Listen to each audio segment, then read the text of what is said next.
Sabe, muito, mas muito antes de existir internet, GIFs ou os memes que a gente vê todo dia, imagens bem inteligentes já eram uma ferramenta poderosíssima para o debate político. A gente vai mergulhar um pouco nessa história para entender como o humor visual tem desafiado o poder, há séculos. Repara só nessas duas imagens. De um lado, o rei Charles III, do outro, o nosso Dom Pedro II. O que é incrível é que tem quase 150 anos de diferença entre elas, mas a técnica é muito, muito parecida. Artistas de séculos completamente diferentes usando o exagero para criticar a realeza.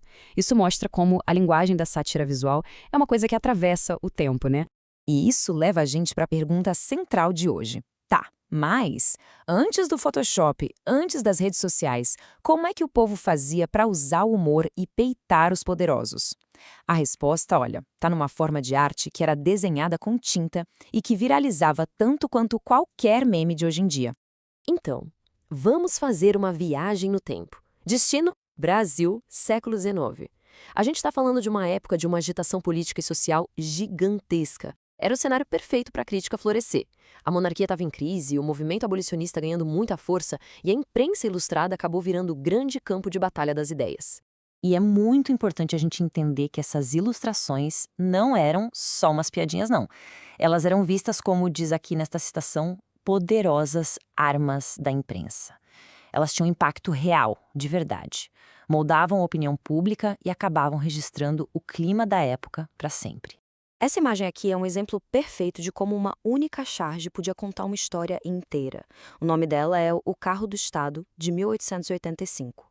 Bom, de primeira parece só uma bagunça, um caos, mas cada detalhezinho aí é uma crítica super afiada ao governo conservador da época e, claro, ao imperador Dom Pedro II. Vamos olhar mais de perto. Estão vendo essas figuras se matando para mover a carruagem? Elas representam as diferentes facções políticas do Império. Elas empurram, puxam, mas a carruagem, que é o Estado, ela mal sai do lugar. É a imagem do esforço inútil da completa desorganização. E o detalhe genial: olha quem está guiando o Estado. Uma tartaruga e um caranguejo. O simbolismo aqui é direto e, olha, brutal. O progresso é lento, quase parado, e quando anda, anda de lado, sem rumo, sem direção nenhuma. E no meio desse caos todo, cadê o imperador Dom Pedro II? Tá ali, tranquilão, lendo um livro. A crítica aqui é simplesmente demolidora. Ele é retratado como um monarca muito culto, um erudito, mas totalmente alienado da realidade do país. É como se a charge dissesse: enquanto o Estado desmorona, ele governa a partir dos livros.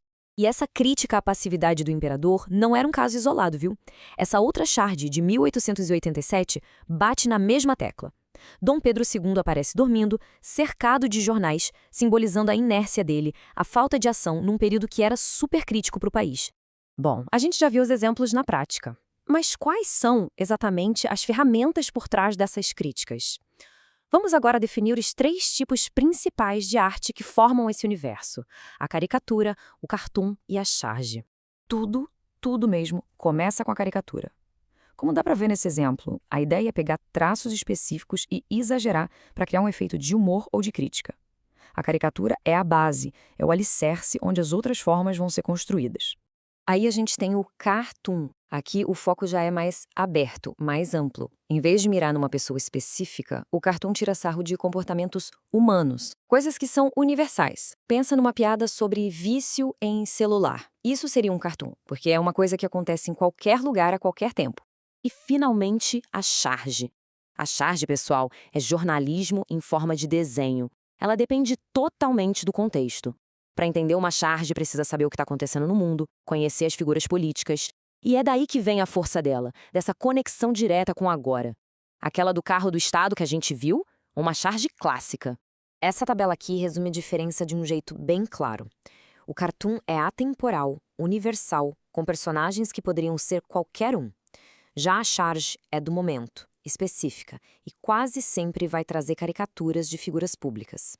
Basicamente, um fala sobre a vida, o outro sobre o noticiário do dia. Ok, agora que a gente já entendeu as ferramentas, dá para perceber como essa linguagem da sátira visual consegue atravessar os séculos, se mantendo super relevante e com um poder de contestação impressionante.